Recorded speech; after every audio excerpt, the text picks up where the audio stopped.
အားလုံးပဲမင်္ဂလာပါအခုပြောပြမယ့်အကြောင်းအရာကတော့လူအဖွဲ့အစည်းရဲ့ရှေးအကြဆုံးရှေးဦးဆုံးအုပ်ချုပ်မှုဝန်ထမ်းတွေအကြောင်းဖြစ်ပါတယ်အားလုံးပဲသိကြရတဲ့အတိုင်းပဲကမ္ဘာပေါ်ကလူအဖွဲ့အစည်းနိုင်ငံမျိုးမျိုးမှာအုပ်ချုပ်သူတွေတနည်းအားဖြင့်အစိုးရအဖွဲ့အစည်းဆိုတာရှိပါတယ်အုပ်ချုပ်မှုပုံစံတွေဥပဒေတွေဆိုတာကလည်းလူအဖွဲ့အစည်းအတွက်လိုအပ်တဲ့အဓိကကျတဲ့စနစ်တွေပဲဖြစ်ပါတယ်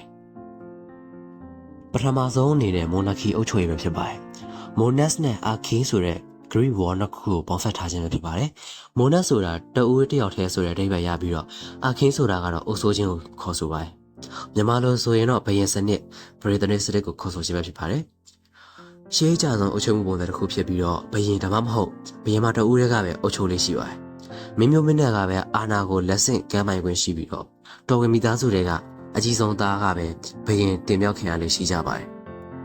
မိုနာခီအုပ်ချုပ်ရေးမှာဆိုရင်ဖြင့်ကျွန်တော်တို့ကအုပ်ချုပ်မှုပုံစံတစ်မျိုးကိုမြင်တွေ့ရမှာဖြစ်ပါတယ်။ Absolute Monarchy နဲ့ Constitution Monarchy ဆိုပြီးရှိကြပါတယ်။ Constitution Monarchy ကို Limited Monarchy ဆိုပြီးလည်းခေါ်ကြပါတယ်။ Absolute Monarchy မှာသူ့နာမည်အတိုင်းပဲဘယင်ဒါမှမဟုတ်ဘယင်မကိုဘယ်အဖွဲ့အစည်းကမှထိန်းချုပ်ထားခြင်းမရှိဘဲနဲ့သူတို့ရဲ့လက်ထဲမှာပဲအာဏာကိုအပြည့်အဝစုပ်ကိုင်ထားရတာပဲဖြစ်ပါတယ်။ပြောရရင်တော့သူတို့ရဲ့ဆုံးဖြတ်ချက်တွေကအရေးပါဆုံးဖြစ်ခဲ့ပါတယ်။သူတို့ရဲ့စကားတိုင်းကအရာရာပဲဖြစ်ပါတယ်။အဲဒါကြောင့်ပဲမင်းဆိုးမင်းညစ်တွေရန်ကနေပြီးတော့ပြည်သူတွေကကြောက်လန့်လာခဲ့ရပါတယ်။မရှိတော့ဘူးထင်ရပေမဲ့ဒီလိုအချုံးမှုပုံစံတွေကိုဆိုရီအာရေဗီးယားနိုင်ငံမျိုးတွေမှာတော့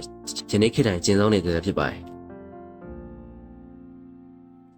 Constitution Monarchy, Limited Monarchy ဆိုတာကတော့တိုင်းပြည်ရဲ့အခြေခံစည်းမျဉ်းဥပဒေတွေလွှတ်တော်တွေကဘယင်ဒါမှမဟုတ်ဘယင်မတွေရဲ့အာဏာကိုကန့်သတ်နဲ့ထားခဲ့ရပဲဖြစ်ပါတယ်။အဲ့ဒါအပြင်ဘယင်နဲ့ဘယင်မတွေက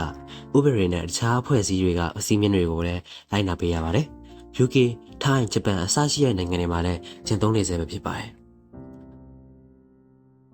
နောက်ထပ်ပြောပြပေးသွားမှလည်းကတော့ Aristocracy အကြောင်းပဲဖြစ်ပါတယ်။ Aristocracy ဆိုတာလည်း Greek war နှစ်ခုကနေစတင်လာတာပဲဖြစ်ပါတယ်။ Aristocracy ဆိုတာလူအဖွဲ့အစည်းကိုအုပ်ချုပ်ရဖို့အတွက်ချမ်းသာကြွယ်ဝမှုတွေရှိရပါမယ်။ကိုယ်ကျင်တရားနဲ့ဉာဏ်ရည်ဉာဏ်သွေးပြည့်ရမယ်စတဲ့အရေးချင်းတွေနဲ့ပြည့်စုံနေရတယ်ဆိုရင်အုပ်ချုပ်ပိုင်ခွင့်ရှိပါတယ်တဲ့။နည်းနည်းလေးတော့ပုံချောင်နိုင်ခဲ့တာပဲ။ထားပါဒီစနစ်မှာတာမန်လူတန်းစားတွေထက်ပိုပြီးထူးချွန်ပုံမပညာတတ်တဲ့လူတွေနဲ့ပိုပြီးချမ်းသာတဲ့လူတစုကအစိုးရဖွဲ့ပြီးတော့အုပ်ချုပ်ပိုင်ခွင့်ရှိပါတယ်။ဒီမိုကရေစီနဲ့မတူတဲ့တစ်ချက်ကတော့လူအနည်းစုကလူအများစုကိုအုပ်ချုပ်တဲ့စနစ်ပါ။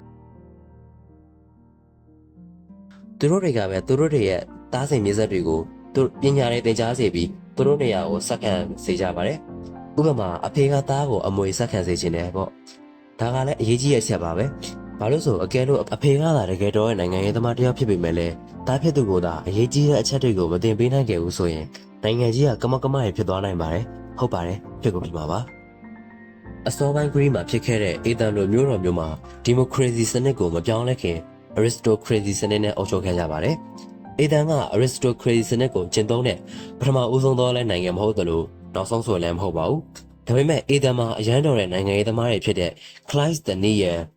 Pericles တို့လိုလူမျိုးတွေပေါ်ပေါက်လာခဲ့ပါတယ်။အလဲပိုင်းဥရောပဘက်မှာလည်းဘယင်ကလမ်းပြင်နဲ့တွင်းဖက်တွေကိုချိုးကင်ထားတဲ့အထက်တန်းသားလူတွေရဲ့အကူအညီနဲ့အုပ်ချုပ်ခဲ့ပါလေရဲ့။အခုပြပြပေးသွားမှာကတော့ Theocracy ဆိုတဲ့အုပ်ချုပ်မှုအကြောင်းပဲဖြစ်ပါတယ်။သူကလည်း Greek war နှစ်ခုကိုပေါင်းစပ်ထားတာပဲဖြစ်ပါတယ်။ Theos ဖျားဆိုတဲ့အဓိပ္ပာယ်နဲ့ Kratos အုပ်ချုပ်မှုအာဏာဆိုပြီးတော့ပေါင်းစပ်ထားတဲ့အဓိပ္ပာယ်တွေကတော့ဖျားသခင်ရဲ့အုပ်ချုပ်မှုဖြစ်ပါတယ်ဗျာ။မြန်မာလိုအဓိပ္ပာယ်ကောက်မယ်ဆိုရင်တော့ဘာသာရေးအုပ်ချုပ်မှုပုံစံမျိုးပဲဖြစ်ပါတယ်။ဘာသာရေးကောင်းဆောင်တွေကဖျားသခင်တွေရဲ့နာမတော်နဲ့အုပ်ချုပ်တဲ့စနစ်ဖြစ်ပြီးတော့မုံမြတ်သောအုပ်ချုပ်မှုလို့လည်းတင်စားခဲ့ကြပါတယ်။ဥပဒေတွေတောင်မှဘာသာရေးအယူအဆပေါ်အခြေခံပြီးတော့ရေးဆွဲကျင့်သုံးခဲ့ကြပါတယ်။ဘာသာရေးအဖွဲ့အစည်းတွေနဲ့တည်ထောင်ထားတဲ့နိုင်ငံတော်ပုံစံမျိုးဆိုလည်းဟုတ်ပါတယ်။ဘယင်စနစ် Theocracy နဲ့ဒါမှမဟုတ် Democracy, Theocracy နဲ့ရောနှောကျင့်သုံးထားတဲ့နိုင်ငံတွေလည်းရှိပါတယ်။ဆက်ပြောရရင်ရှေးခေတ်အီဂျစ်နိုင်ငံတွေမှာ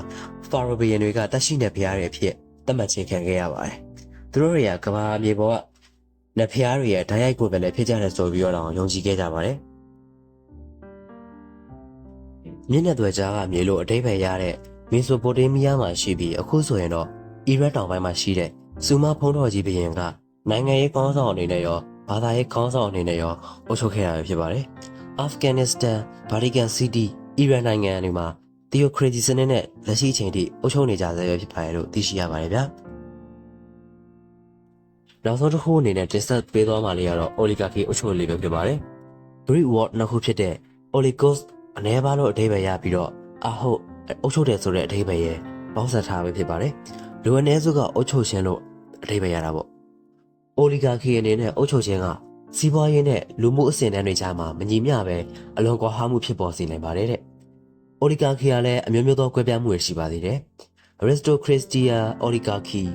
အထက်တန်းလွှာနဲ့လူချမ်းသာတွေစီမှာပဲအာဏာရှိတဲ့စနစ်တစ်မျိုးပဲဖြစ်ပါတယ်။ plutocracy ချမ်းသာတဲ့လူတစုစီမှာပဲအာဏာရှိတဲ့စနစ်ပါ။နောက်တစ်ခုကတော့ technocracy ပဲဖြစ်ပါတယ်။ပညာတတ်တွေဖြစ်တဲ့ engineer သိပ္ပံပညာရှင်အရိခောပညာရှင်တွေစီမှာပဲအာဏာရှိတဲ့စနစ်ဖြစ်ပါတယ်။နောက်တစ်ခုကတော့ military oligarchy ပဲဖြစ်ပါတယ်။နာမည်နဲ့လိုက်ဖက်အောင်ပဲစစ်ကောင်းဆောင်တွေကအုပ်ချုပ်တဲ့စနစ်ပဲဖြစ်ပါတယ်။ခေတ်ဥပိုင်းမှာဆိုရင်တော့ Asian Sparta တွေအသုံးပြုခဲ့ကြပြီး United States, Russia, China စတဲ့နိုင်ငံတွေမှာလည်းတချို့သူတွေက oligarchy စနစ်ကိုအသုံးပြုနေကြဆဲနိုင်ငံတွေဆိုပြီးတော့သတ်မှတ်ကြပါတယ်။